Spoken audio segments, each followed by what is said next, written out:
Assalamu alaikum wa rahmatullahi wa barakatuh, hayyakumullah wa bayyakum. Aujourd'hui, on va parler d'un sujet qui mérite votre attention, qui mérite notre attention.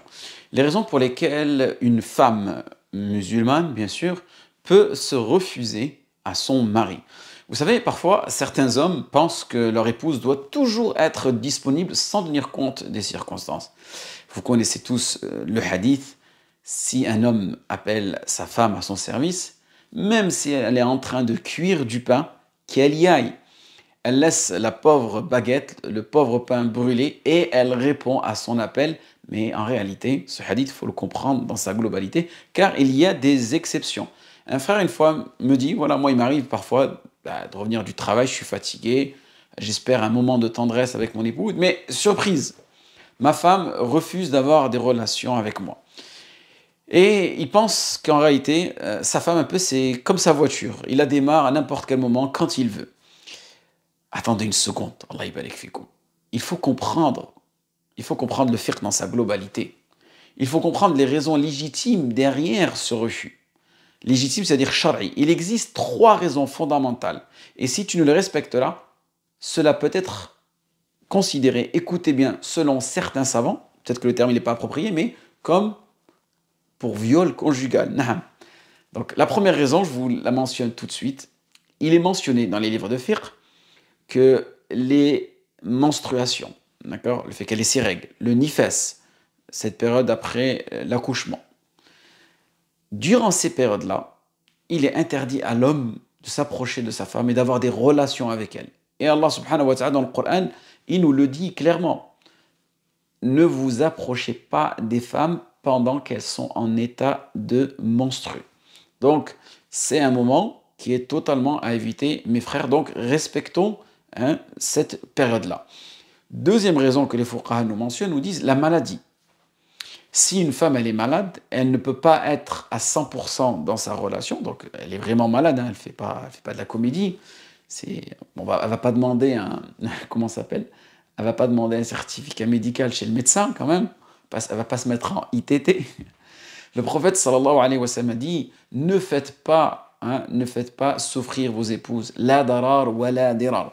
Donc, mes frères, si votre femme ne se sent pas bien, montrez-lui de la compréhension. Pareil aussi, certains fuqaha nous disent si l'homme est porteur d'une maladie sexuellement transmissible, elle a le droit de se refuser jusqu'à ce qu'il se soigne. Troisième raison aussi que les fuqaha nous mentionnent, le mauvais traitement. C'est-à-dire, si vous ne respectez pas le droit de votre femme, et là on parle de ses droits à elle, c'est-à-dire la nourriture, le logement et l'habillement, alors ne vous attendez pas qu'elle soit toujours disponible pour vous. Le prophète sallallahu alayhi wa sallam a insisté sur l'importance de traiter les femmes avec respect. Donc les fuqaha, à travers cela, il nous dit il est légitime à la femme de se refuser si l'un de ces trois fondements ne sont pas respectés. Et le juge jugera en sa faveur. Passons aussi à un autre point crucial, dans l'école malikite et dans les autres écoles juridiques aussi, la dot. Si le mari ne paie pas le mahar, il ne peut pas s'attendre à des relations. Allah subhanahu wa ta'ala nous dit dans le Coran, donnez aux femmes leur mahar de manière convenable. Et son mahar, c'est un droit, ce n'est pas un cadeau. Et les écoles de jurisprudence s'accordent tous sur ce point-là. Si le mari ne fournit pas la pension alimentaire, la femme a le droit de se refuser à lui. C'est une obligation, mes frères. Donc, ne l'oubliez pas. Le mahar et la nafaqa peuvent être une raison pour laquelle la femme se refuse à vous. Donc, mes frères, ouvrez les yeux. Si vous vous sentez frustré, réfléchissez un instant. Êtes-vous en train de respecter les droits de votre épouse ? Utiliser des moyens illicites, faites attention, n'est pas une solution. Au contraire, ça peut même détruire la confiance dans votre couple. Parce que vous avez des frères, lorsque leur femme se refuse à eux, ils veulent se venger. Ils veulent lui causer du tort indirectement. Mais déjà, dans un premier temps, ils désobéissent à Allah subhanahu wa ta'ala. Donc la vraie vérité, c'est de respecter, de comprendre les besoins de votre femme.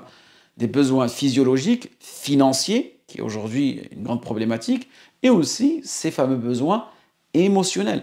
Combien de frères, comme je vous ai mentionné précédemment, utilisent des moyens pas très orthodoxes, car ils ne prennent pas la nécessité de dialoguer, de résoudre ces désaccords et aussi de s'éduquer, de s'instruire religieusement. Nous avons un fiqh là-dessus, nous avons une jurisprudence qui traite tous ces désaccords-là qui peuvent exister entre un époux et une épouse. Et vous, mesdames, n'oubliez pas non plus les besoins de votre mari. Parfois, une simple discussion peut résoudre tous ces malentendus.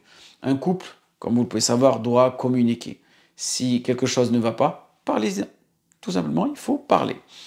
Donc, en résumé, chaque époux a des droits et des devoirs. Les femmes ont des raisons légitimes, même plus loin que ça, religieuses, de se refuser à leur mari, que ce soit pour des raisons physiques, émotionnelles ou dues à un mauvais traitement. Donc, respectons ces droits-là et engageons-nous dans un dialogue constructif. Et souvenez-vous de cette parole-là. وَعَاشِرُهُنَّ بِالْمَعْرُوفِ وَعَاشِرُهُنَّ بِالْمَعْرُوفِ. Allah subhanahu wa ta'ala nous dit, et entretenez-vous avec vos épouses de façon convenable, de la façon la plus convenable.